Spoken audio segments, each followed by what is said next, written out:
제가 들고 있는 이 책은 미국의 한 전문지가 올해 최고의 세계 문학으로 선정한 소설입니다. 1988년 북한에서 출간됐고 올 4월에 영어로 번역됐는데요.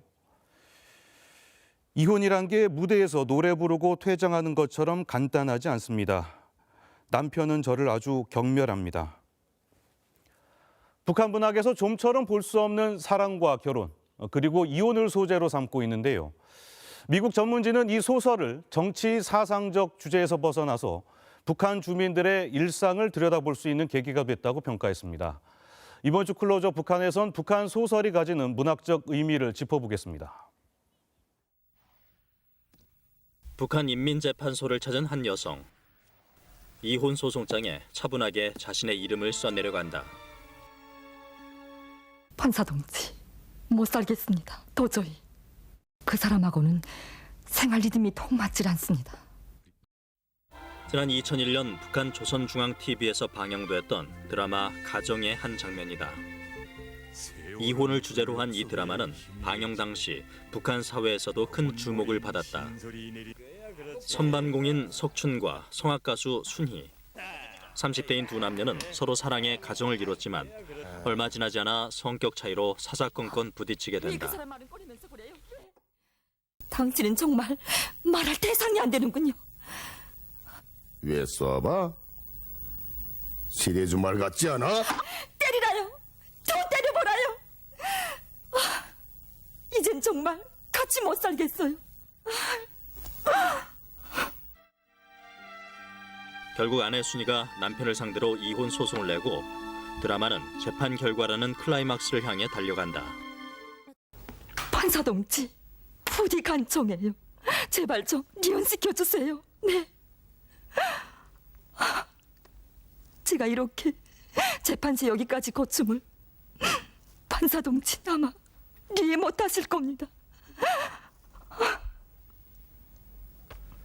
손해동무 그만 진정하고 돌아가서 기다리요. 그러나 당초 10부작으로 예고된 드라마는 9부를 끝으로 방영이 중단됐다. 드라마 내용을 둘러싸고 찬반 논란이 계속되면서 그 여파가 컸던 것으로 알려지고 있다. 하지만 북한 주민들은 이 드라마의 원작 소설 때문에 주인공들의 행복한 결말을 짐작할 수 있었다.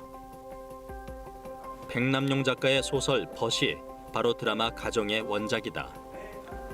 1988년 평양 문예출판사에서 간행된 장편 소설 벗은 소재에서 기존 북한 소설들과 뚜렷한 차이를 보였다.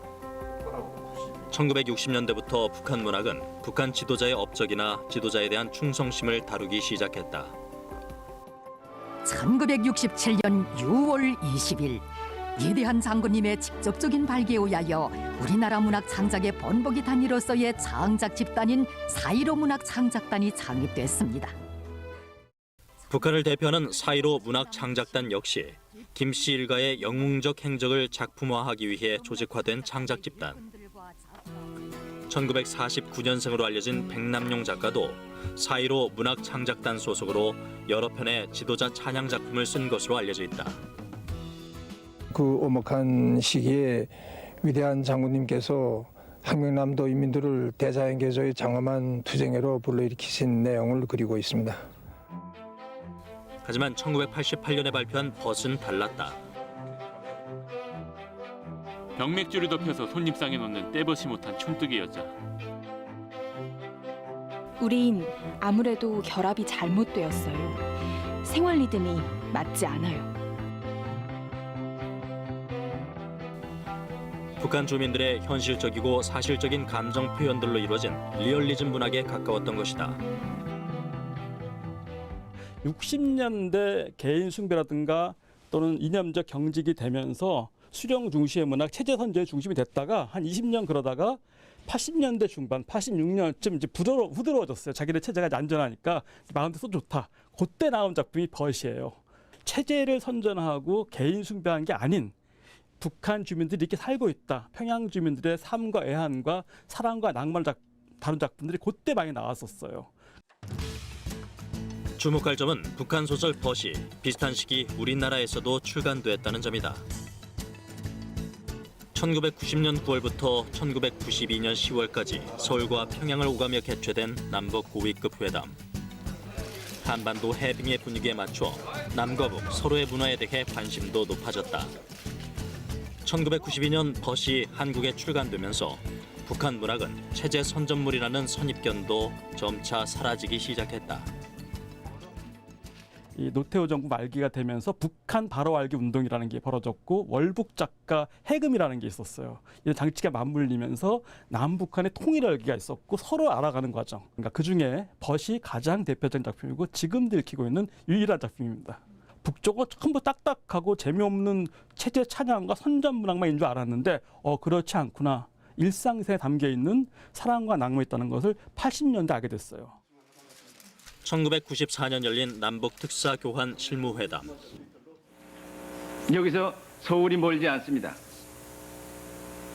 전쟁이 일어나면은 불바다가 되고 말아요.